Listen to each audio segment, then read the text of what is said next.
आञ्जनेय मंगल श्लोकाः वैशाखे मासि कृष्णायां दशम्यां मंदवासरे पूर्वाभाद्रप्रभूताय मंगलं श्री हनुमते करुणारसपूर्णाय फलापूपप्रियाय च नानामणिक्यहाराय मंगलं श्री हनुमते सुवर्चलाकलत्राय चतुर्भुजधराय च उष्ट्रारूढाय वीराय मंगलं श्री हनुमते दिव्यमंगलदेहाय पीताम्बरधराय च तप्तकाञ्चनवर्णाय मंगलं श्री हनुमते भक्तरक्षणशीलाय जानकी शोकहारिणे ज्वलत्पावकनेत्राय मंगलं श्री हनुमते पंपातीरविहाराय सौमित्रे प्राणदायिने सृष्टिकारणभूताय मंगलं श्री हनुमते रंभावनविहाराय गन्धमादनवासिने सर्वलोकैकनाथाय मंगलं श्री हनुमते पंचाननाय भीमाय कालनेमिहराय च कौंडिन्यगोत्रजाताय मंगलं श्री हनुमते इति स्तुत्वा हनुमन्तं नीलमेघो गतव्यथः प्रदक्षिण नमस्कारान् पंचवारं चकार सः मारुते कवचम् ओम नमो भगवते विचित्रवीर हनुमते प्रलय काला नल प्रभा प्रज्वलनाय प्रताप वज्रदेहाय आंजना गर्भ संभूताय प्रकट विक्रम वीर दैत्य दानव यक्ष रक्षो गण ग्रह बंधनाय भूत ग्रह बंधनाय प्रेत ग्रह बंधनाय पिशाचान ग्रह बंधनाय साकिनी डाकिनी ग्रह बंधनाय काकिनी कामिनी ग्रह बंधनाय ब्रह्म ग्रह बंधनाय ब्रह्म राक्षस ग्रह बंधनाय चौर ग्रह बंधनाय मारे ग्रह बंधनाय एहि आगच्छ आगच्छ आवेशय आवेशय मम हृदये प्रवेशय प्रवेशय स्फुर स्फुर प्रस्फुर प्रस्फुर सत्यम कथ्यम व्याघ्रमुख बंधन सर्पमुख बंधन राजमुख बंधन नारे मुख बंधन सभामुख बंधन शत्रुमुख बंधन सर्वमुख बंधन लंका प्रसाद भंजन अमुकमय वसमानय क्लेम क्लेम क्लेम ह्रीं श्रीं श्रीं राजानं वशमानय श्रीं ह्रीं क्लीं स्त्रिय आकर्षय आकर्षय शत्रुन मर्दय मर्दय मारय मारय चूर्णय चूर्णय खेके श्रीरामचन्द्राज्ञया मम कार्य सिद्ध्यर्थं कुरु कुरु ओम राम ह्रीं रूं ह हौं ह फट् स्वाहा विचित्रवीर हनुमन् मम सर्वशत्रुन् भस्मीं कुरु कुरु हन हन हुं फट् स्वाहा। श्री गणेशाय नमः। श्रीमदाञ्जनेयं भुजंग प्रयात स्तोत्रम् अथ ध्यानम् मनोजबम्बारुततुल्यवेगम् जितेन्द्रियं बुद्धिमतां वरिष्ठम् वातात्मजं नरयूथमुख्यं श्रीरामदूतं शरणं प्रपद्ये। बुद्धिर्बलं यशोधैर्यं हर्यत्वम् अरोगता अजाड्यं वाक्यपटुत्वं च हनुमत् स्मरणात् भवेत् आञ्जनेयाय विद्महे वायुपुत्राय धीमहि तन्नो हनुमत् प्रचोदयात्। अथ स्तोत्रम् प्रपन्नासुरागं प्रभाकाञ्चनाभं जगद्भीतिशौर्यं तुषाराद्रिधैर्यं तृणीभूतहेतिं रणोद्विभूतिं भजे वायुपुत्रं पवित्राप्तमित्रं भजे पावनं भावनानेत्यवासं भजे हेमरम्भावने नित्यवासं भजे बालभानो प्रभाचारुभासं भजे चन्द्रिकाकुन्दमन्दारहासं भजे सन्ततं रामभूपालदासं भजे लक्ष्मणप्राणरक्षातिदक्षं भजे तोषितानेन गिर्वाणपक्षं भजे घोरसङ्ग्रामसीमा हताक्षं भजे रामनामातिसम्प्राप्तरक्षं कृताभिलनादं क्षिते चेप्तपादं घनक्रान्तभृङ्गं कटिस्थोरुजङ्गं वियद्व्याप्तकेशं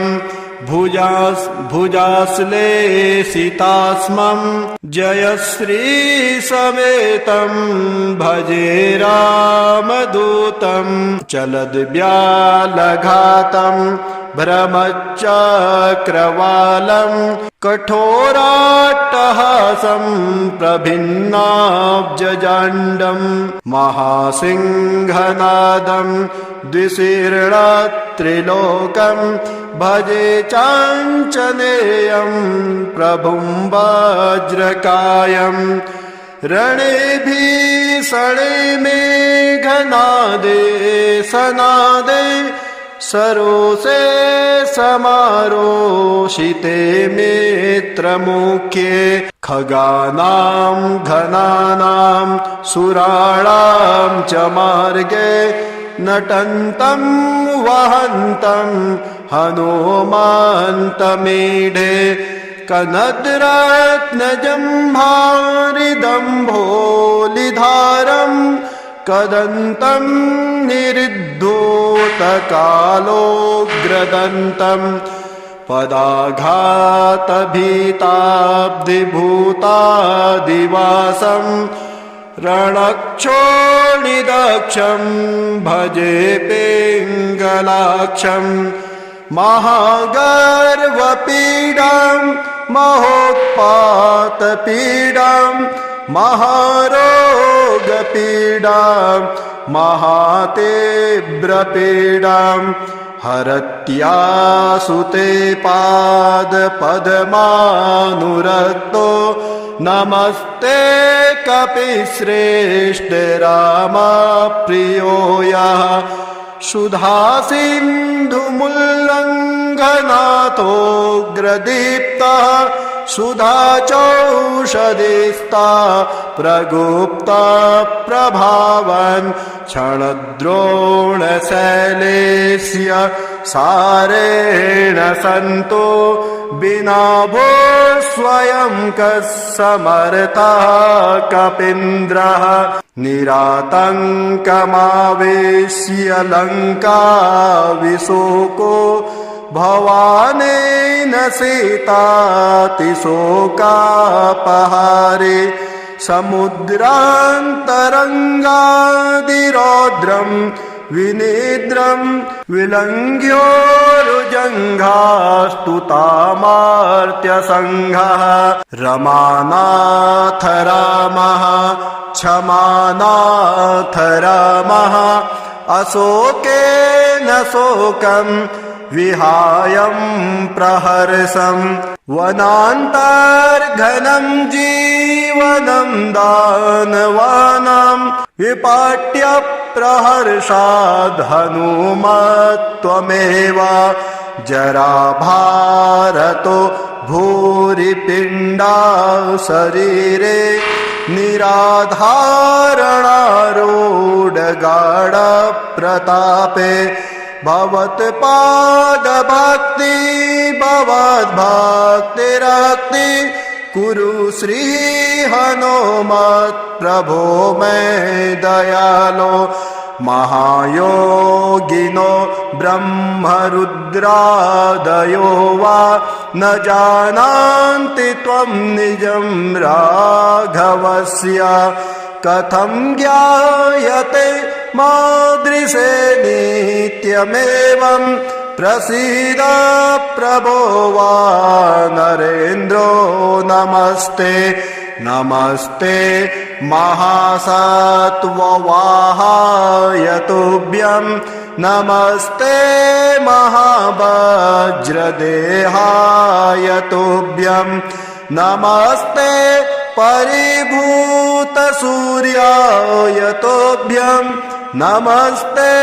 कृतमर्त्यकार्याय तुभ्यं नमस्ते सदा ब्रह्मचर्याय तुभ्यं नमस्ते सदा वायुपुत्राय तुभ्यं नमस्ते सदा पिङ्गलाक्षाय तुभ्यं नमस्ते सदा रामभक्ताय तुभ्यम् ॐ श्री गणेशाय नमः श्री सीतारामचन्द्राभ्यां नमः ॐ अस्य श्री पंचवक्त्र हनुमत हृदय स्तोत्र मंत्रस्य भगवान् श्रीरामचन्द्र ऋषिः अनुष्टुप् छन्दः श्री पंचवक्त्र हनुमान देवता ॐ बीजं रुद्रमूर्तये इति शक्तिः स्वाहा कीलकं श्री पंचवक्त्र हनुमद्देवता प्रसाद सिद्ध्यर्थे जपे विनियोगः ॐ हां आञ्जनी सुताय अंगुष्ठाभ्यां नमः ॐ ह्रीं रुद्रमूर्तये तर्जनीभ्यां नमः ॐ हुं वायुपुत्राय मध्यमाभ्यां नमः ॐ हः अग्निगर्भाय अनामिकाभ्यां नमः ॐ हौं रामदूताय कनिष्ठिकाभ्यां नमः ॐ हः पंचवक्त्र हनुमते करतलकरविष्टाभ्यां नमः ॐ हां आञ्जनेयसुताय हृदयाय नमः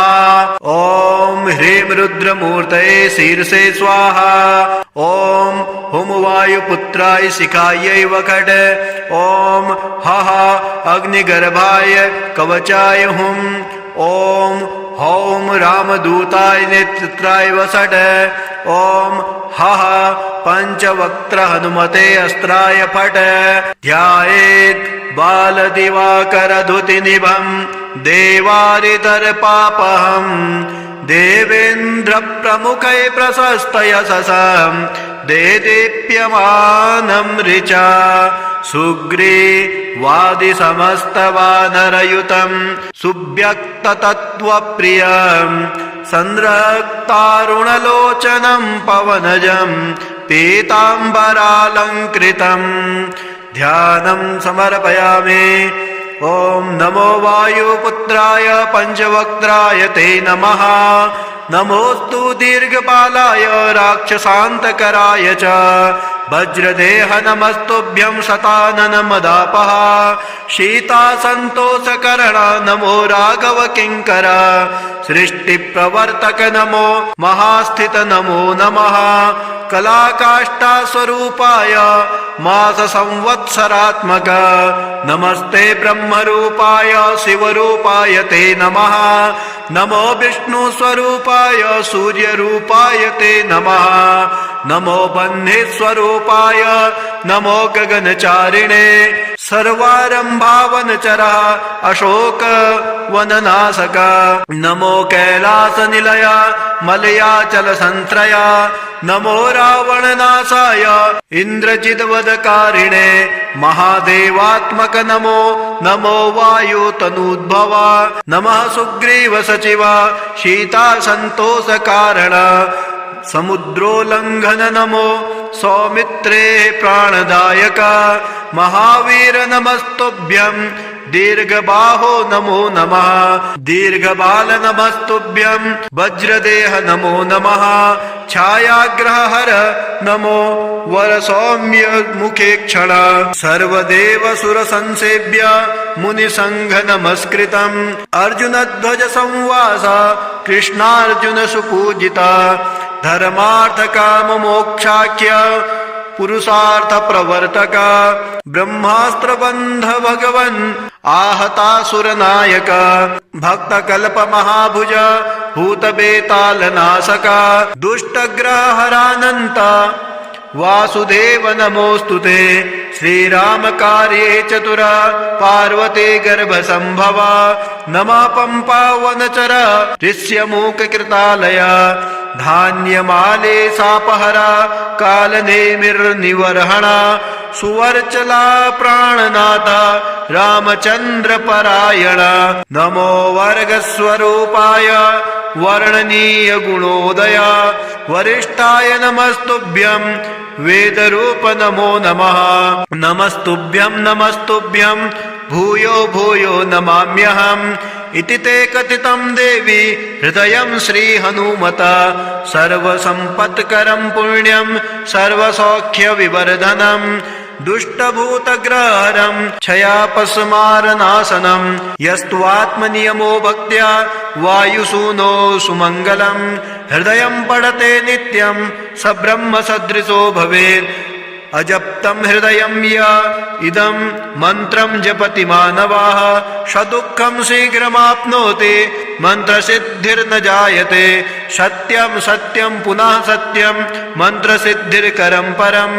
इत्थं च कथितं पूर्वं साम्बेन स्वप्रियां प्रति महर्षेर्गौतमात् पूर्वं मया प्राप्तमिदं मुने तन्मया प्रहितं सर्व शिष्यवात्सल्य कारणात् आञ्जनेय मंगल श्लोकाः वैशाखे मासे कृष्णायां दशम्यां मन्दवासरे पूर्वाभाद्र प्रभूताय मंगलं श्री हनुमते करुणारसपूर्णाय फलापूपप्रियाय च नानामणिक्यहाराय मंगलं श्री हनुमते सुवर्चलाकलत्राय चतुर्भुजधराय च उष्ट्रारूढाय वीराय मंगलं श्री हनुमते दिव्यमंगलदेहाय पीताम्बरधराय च तप्तकाञ्चनवर्णाय मंगलं श्री हनुमते भक्तरक्षणशीलाय जानकी शोकहारिणे ज्वलत्पावकनेत्राय मंगलं श्री हनुमते पंपातीरविहाराय सौमित्रे प्राणदायिने सृष्टिकारणभूताय मंगलं श्री हनुमते रंभावनविहाराय गन्धमादनवासिने सर्वलोकैकनाथाय मंगलं श्री हनुमते पंचाननाय भीमाय कालनेमिहराय च कौंडिन्यगोत्रजाताय मंगलं श्री हनुमते इति स्तुत्वा हनुमन्तं नीलमेघो गतव्यथः प्रदक्षिण नमस्कारान् पञ्चवारं चकार सः। मारुति कवचम्। ॐ नमो भगवते विचित्रवीर हनुमते प्रलयकालानल प्रभा प्रज्वलनाय प्रताप वज्रदेहाय आञ्जनागर्भ सम्भूताय प्रकट विक्रम वीर दैत्य दानव यक्ष रक्षो गण ग्रह बंधनाय भूत ग्रह बंधनाय प्रेत ग्रह बंधनाय पिशाचान ग्रह बंधनाय साकिनी डाकिनी ग्रह बंधनाय काकिनी कामिनी ग्रह बंधनाय ब्रह्म ग्रह बंधनाय ब्रह्म राक्षस ग्रह बंधनाय चौर ग्रह बंधनाय मारे ग्रह बंधनाय एहि एहि आगच्छ आगच्छ आवेशय आवेशय मम हृदये प्रवेशय प्रवेशय स्फुर स्फुर प्रस्फुर प्रस्फुर सत्यम कथ्यम व्याघ्रमुख बंधन सर्पमुख बंधन राजमुख बंधन नारे मुख बंधन सभामुख बंधन शत्रुमुख बंधन सर्वमुख बंधन लंका प्रसाद भंजन अमुकमय वसमानय क्लेम क्लेम क्लेम ह्रीं श्रीं श्रीं राजानं वशमानय श्रीं ह्रीं क्लीं स्त्रिय आकर्षय आकर्षय शत्रुन मर्दय मर्दय मारय मारय चूर्णय चूर्णय खेके श्रीरामचन्द्राज्ञया मम कार्य सिद्ध्यर्थं कुरु कुरु। ओम ह्रां ह्रीं रूं हा हौं हा फट् स्वाहा विचित्रवीर हनुमन् मम सर्वशत्रुन् भस्मीं कुरु कुरु हन हन हुं फट् स्वाहा। श्रीगणेशाय नमः। श्रीमदाञ्जनेयं भुजङ्गप्रयातस्तोत्रम् अथ ध्यानम् मनोजबम्बारुततुल्यवेगं जितेन्द्रियं बुद्धिमतां वरिष्ठं वातात्मजं नरयूथमुख्यं श्रीरामदूतं शरणं प्रपद्ये। बुद्धिर्बलं यशोधैर्यं भर्यत्वम् अरोगता अजाड्यं वाक्यपटुत्वं च हनुमत् स्मरणात् भवेत्। आञ्जनेयाय विद्महे वायुपुत्राय धीमहि तन्नो हनुमत् प्रचोदयात्। अथ स्तोत्रम् प्रपन्नासुरागं प्रभाकाञ्चनाभं जगद्भीतिशौर्यं तुषाराद्रिधैर्यं तृणीभूतहेतिं रणोद्विभूतिं भजे वायुपुत्रं पवित्राप्तमित्रं भजे पावनं भावनानेत्यवासं भजे हेमरम्भावने नित्यवासं भजे बालभानो प्रभाचारुभासं भजे चन्द्रिकाकुन्दमन्दारहासं भजे सन्ततं रामभूपालदासं भजे लक्ष्मणप्राणरक्षातिदक्षं भजे तोषितानेन गिर्वाणपक्षम् भजे घोरसङ्ग्रामसीमा हताक्षम् भजे रामनामातिसम्प्राप्तरक्षम् कृताभिलनादम् छिते चेप्तपादम् घनक्रान्तभृङ्गम् कटिस्थोरुजङ्गम् वियद्व्याप्तकेशम् भुजाश्लेषितास्मम् जयश्रीसमेतम् भजे रामदूतम् चलद्व्यालघातम् भ्रमचक्रवालम् कठोराट्टहासम् प्रभिन्नाब्जजाण्डम् महासिंहनादम्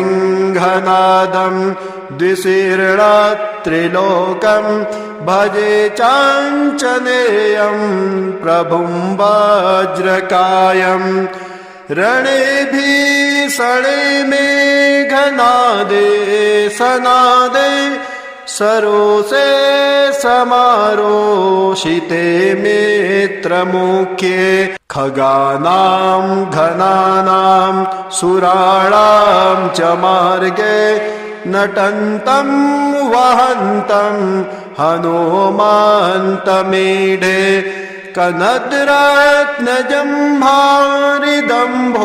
कनद्रत्नजम्भारिदम्भोलिधारम् कदन्तं निरुद्धोतकालोऽग्रदन्तम्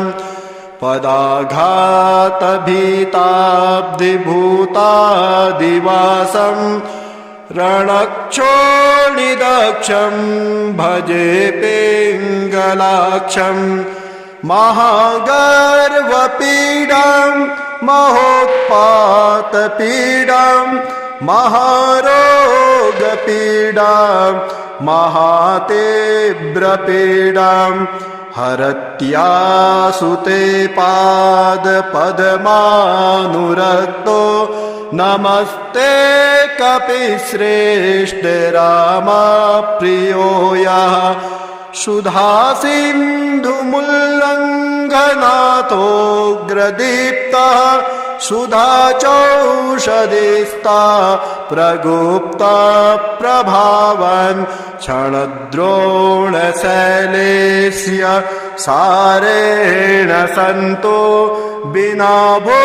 स्वयं कः समर्थः कपीन्द्रः निरातङ्कमावेश्य लङ्का विशोको भवानेन सीतातिशोकापहारे समुद्रान्तरङ्गादिरौद्रम् विनिद्रम् विलङ्घ्योरुजङ्घास्तुतामार्त्यसङ्घः रमानाथ रामः क्षमानाथ रामः अशोकेन शोकम् विहायम् प्रहर्षम्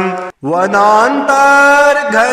जीवनम् दानवानाम् विपाट्य प्रहर्षाद् हनुमत्वमेव जराभारतो भूरि पिण्डा शरीरे निराधारणारूढगाढ प्रतापे भवत्पादभक्ति भवद्भक्तिरक्ति कुरु श्री हनुमत् प्रभो मे दयालो महायोगिनो ब्रह्मरुद्रादयो वा न जानन्ति त्वं निजं राघवस्य कथं ज्ञायते मादृशे नित्यमेवं प्रसीद प्रभो वा नरेन्द्रो नमस्ते नमस्ते महासत्त्ववाहाय तुभ्यं नमस्ते महावज्रदेहाय तुभ्यं नमस्ते परिभूतसूर्याय तोभ्यं नमस्ते कृतमर्त्यकार्याय तोभ्यं नमस्ते सदा ब्रह्मचर्याय तोभ्यं नमस्ते सदा वायुपुत्राय तोभ्यं नमस्ते सदा पिङ्गलाक्षाय तोभ्यं नमस्ते सदा रामभक्ताय तोभ्यम्। ॐ श्री गणेशाय नमः। श्री सीतारामचन्द्राभ्यां नमः। ॐ अस्य श्री पंचवक्त्र हनुमत हृदय स्तोत्र मंत्रस्य भगवान् श्रीरामचन्द्र ऋषिः अनुष्टुप् छन्दः श्री पंचवक्त्र हनुमान देवता। ॐ बीजं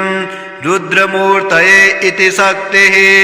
स्वाहा कीलकम् श्री पंचवक्त्र हनुमद्देवता प्रसाद सिद्ध्यर्थे जपे विनियोगः। ॐ हां आञ्जनी सुताय अंगुष्ठाभ्यां नमः। ॐ ह्रीं रुद्रमूर्तये तर्जनीभ्यां नमः। ॐ हुं वायुपुत्राय मध्यमाभ्यां नमः। ॐ हः अग्निगर्भाय अनामिकाभ्यां नमः। ॐ हौं रामदूताय कनिष्ठिकाभ्यां नमः। ॐ हः पंचवक्त्र हनुमते करतलकरपिष्टाभ्यां नमः। ॐ हां आञ्जनेयसुताय हृदयाय नमः। ॐ ह्रीं रुद्रमूर्तये शीर्षे स्वाहा। ॐ हुं वायुपुत्राय शिखायै वखड्। ॐ हः अग्निगर्भाय कवचाय हुं। ॐ हौं रामदूताय नेत्राय वषट्। ॐ हः पंचवक्त्र हनुमते अस्त्राय फट्। ध्यायेत् बालदिवाकरधुतिनिभं देवारितर्पापहम् देवेन्द्रप्रमुखै प्रशस्तयशसं देदीप्यमानं ऋचा सुग्रीवादिसमस्तवानरयुतं सुव्यक्ततत्त्वप्रियं संरक्तारुणलोचनं पवनजं पीताम्बरालङ्कृतं ध्यानं समर्पयामि। ॐ नमो वायुपुत्राय पंचवक्त्राय ते नमः। नमोस्तु दीर्घपालाय राक्षसान्तकराय च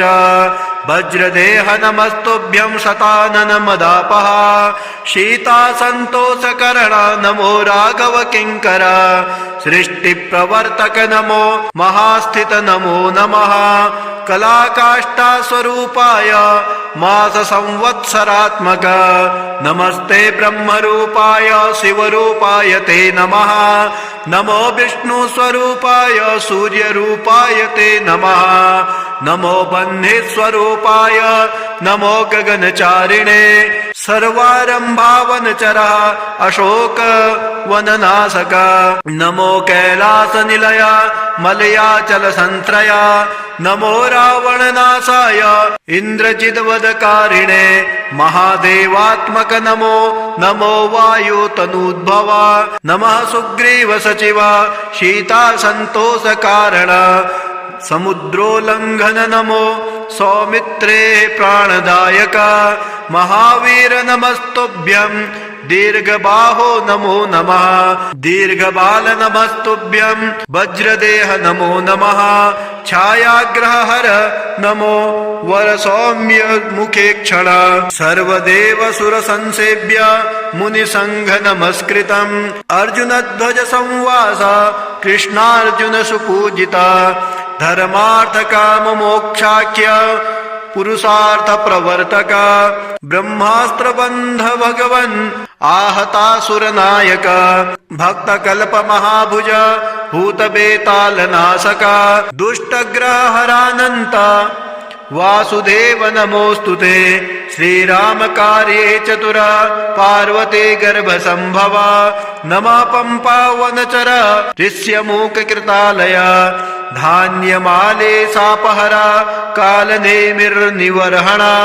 सुवर्चला प्राणनाथा रामचंद्र परायण नमो वर्गस्वरूपाय वर्णनीय गुणोदया वरिष्ठाय नमस्तुभ्यं वेदरूप नमो नमः